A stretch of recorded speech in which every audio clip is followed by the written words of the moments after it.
오히려 그래서 이 쇠사슬을 온전히 격파해야만이 그러면 쉽죠. 쇠사슬을 그대로 둔 채 자유를 원한다라고 외칠 수는 있다 이 말이에요. 그러면 무엇을 먼저 하면 됩니까? 자유는 일단 때려치우고 하나님이니 불성이니 다 때려치우고 일단 쇠사슬을 먼저 풀자. 단일의식 그런 건 치우고 일단 이 쇠사슬부터 풀자. 그러면 막고 있던 장벽이, 은산철벽이 사라지면 본래 있던 것은 처음부터 있었다는 사실을, 처음부터 있었고 지금도 있고 앞으로도 영원토록 있을 것이라는 이 진실이 이제는 누가 이야기해 주지 않아도 스스로 고백한다 이 말이죠. 그랬구나 이렇게 스스로 고백할 수밖에 없다.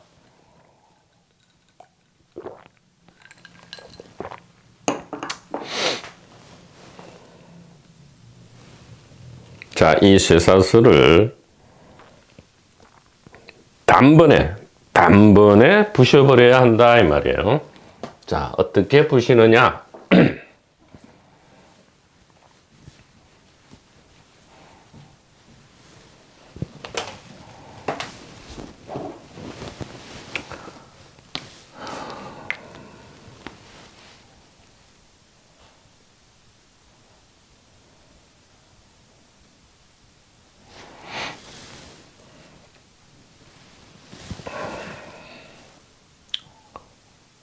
자, 이렇게 부십니다.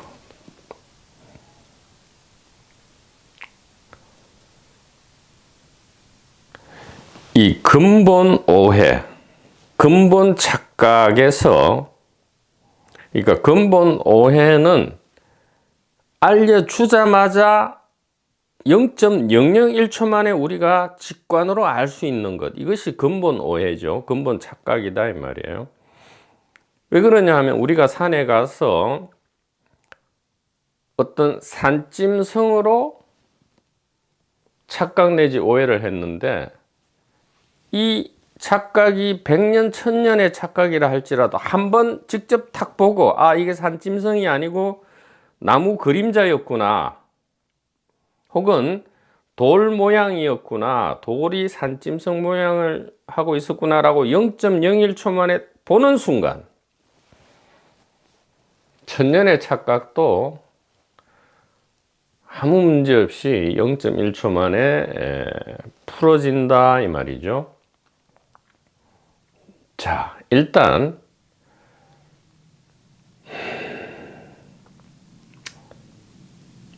이 세 가지 근본 질문, 혹은 세상에서는 근본 질문이라 하죠. 그러나 우리 집을 떠난 사람들 그리고 집에 처음부터 있었던 사람들 입장에서는 이것은 근본 가짜 질문인데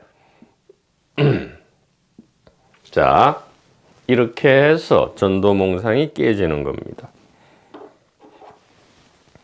이 질문, 이 근본 질문, 근본 가짜 질문을 하는 것은 누구인가 얘기해요. 자, 단일의식이 이 질문을 하지는 않습니다. 단일의식은 지금 화신이라는 100천억 화신을 통해서 1인 다에게 연극을 하면서 화신을 통해서 이러한 질문을 하는 연극을 하고 펼치고 있죠. 그래서 이 질문을 하는 것은 무엇이냐? 명백하죠. 바로 배역이 질문을 하고 있다 이 말이에요. 캐릭터가 질문을 하고 있다. 즉 화신이 질문을 하고 있다. 혹은 사람이 질문을 하는 거죠. 사람. 그래서 이 스피커는 이것을 개인이라 한다 이 말이에요. 개인. 개인이 이 질문을 하고 있죠. 그것도 언제 합니까? 어린아이를 지나고 온갖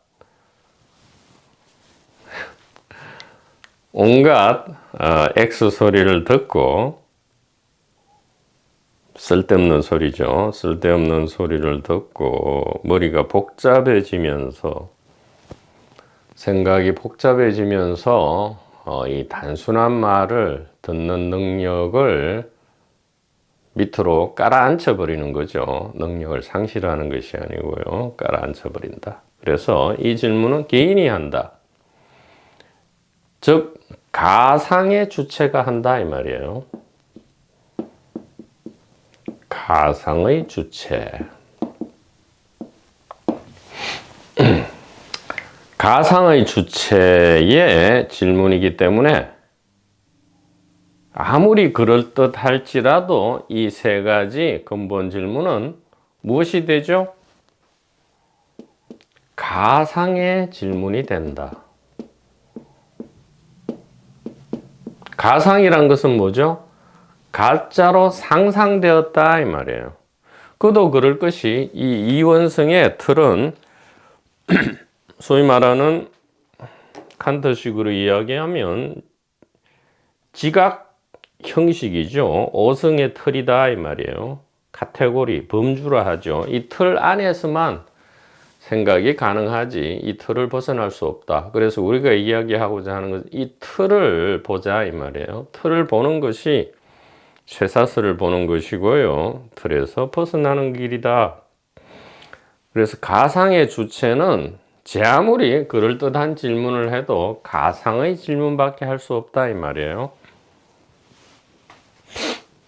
그래서 어떻게 되느냐? 자유와 운명은 우리가 여태까지 반대말이라고 알고 있었는데 반대말이 아니었다 이 말이에요. 물론 금강경에 약견, 재상, 비상 모든 상대가 아님을 본다면 그런 말에 이제는 의지할 필요도 없다 이 말이에요. 자유의 반대는 운명이 아니었고요. 운명의 반대는 자유가 아니다. 이렇게 이제는 해결을 해야 합니다. 왜? 가상 주체의 가상 질문, 즉 가짜 질문에 대해서 우리가 관심을 이제는 둘 필요가 없다. 여기에 관심을 두다 보니까 너무 단순한 말이 귀에 들어오지 않고요. 또 그러다 보니까 믿음도 일어나지 않더라. 이렇게 자유의 반대말은 운명이 아니고요. 무거움이다. 이렇게 말씀을 드립니다. 또 운명의 반대말은 자유가 아니고 가벼움이다. 자, 무겁냐 가볍냐의 문제를 가지고 우리는 이 가상주체에게 속아서 이게 그럴듯한 질문인 줄 알고 여기에 천년만년을 매달린 것이다 이 말이에요.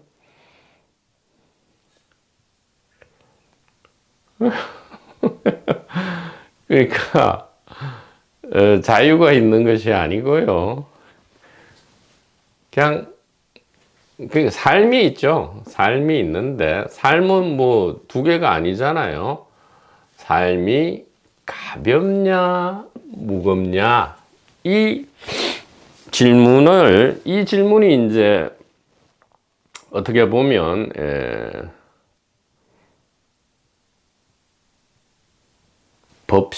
법신의 위에서 화신을 활용하는 질문이죠.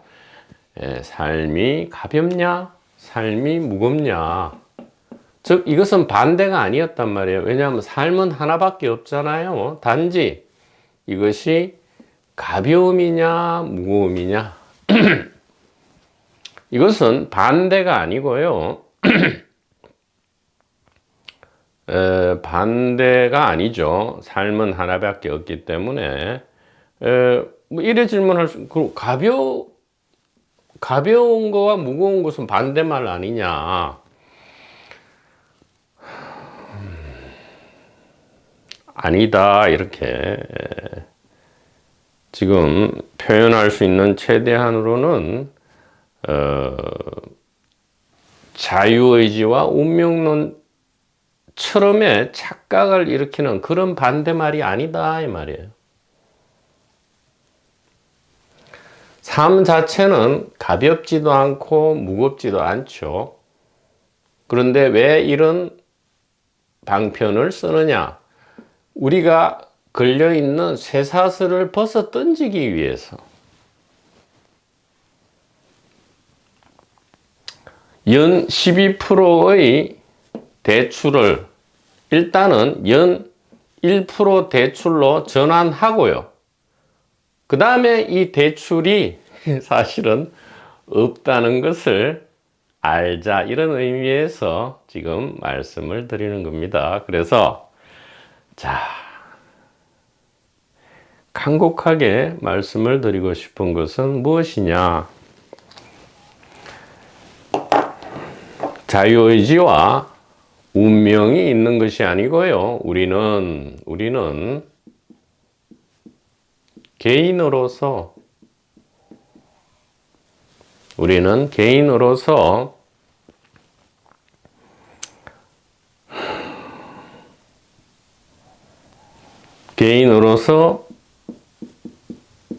개인만 본다면 삶이 무겁죠. 삶의 무거움이라는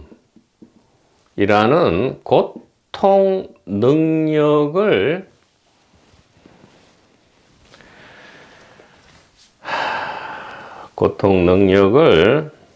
기뻐한다, 이렇게 감히 말씀을 드리겠습니다.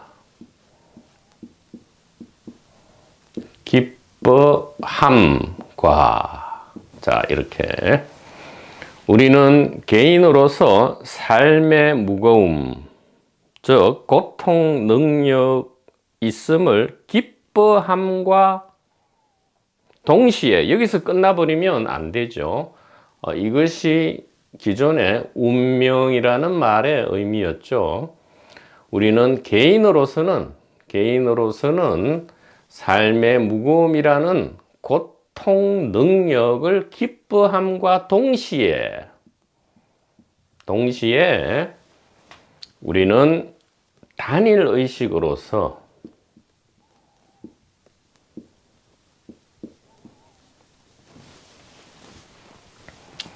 삶의 가벼움, 즉 자유죠. 삶의 가벼움, 즉 자유를 기뻐합니다. 자, 다시 말씀드립니다. 이 자유의지와 운명론이라는 저 맥거핀 가짜 질문은 이제는 현대에 와서는 이렇게 대체되어야 한다, 이 말이죠. 우리는 개인으로서 삶의 무거움, 이것은 무거워서 무거운 게 아니고요. 고통 능력입니다. 우리가 애써 학습해서 노력해서 얻어낸 능력이에요. 이 고통 능력을 기뻐함과 동시입니다. 단일 의식으로서 삶의 가벼움, 즉 자유를 기뻐합니다. 즉 기뻐하고요. 무거운 동시에 가볍고요. 고통인 동시에 자유다, 이 말이에요. 왜 그렇습니까? 우리는 개인이 끝이 아니고요. 단일 의식이다, 이 말이죠. 즉 화신과 법신은 동시에 하나로 있기 때문이다. 만법이 하나로 돌아가지 않는다. 만법은 없고요. 또 하나가 만법으로도 나타나지 않는다, 이 말이죠. 만법과 하나는 동시에 없다, 이 말이에요. 그런 것은 도무지 없고, 있는 것은 무엇만 있다? 단일 의식만 있지만, 단일 의식은 어떤 연극을 펼치느냐? 개인이고 삶의 무거움이고요. 이것이 고통 능력인데 이건 역시 기쁨이다, 이 말이죠.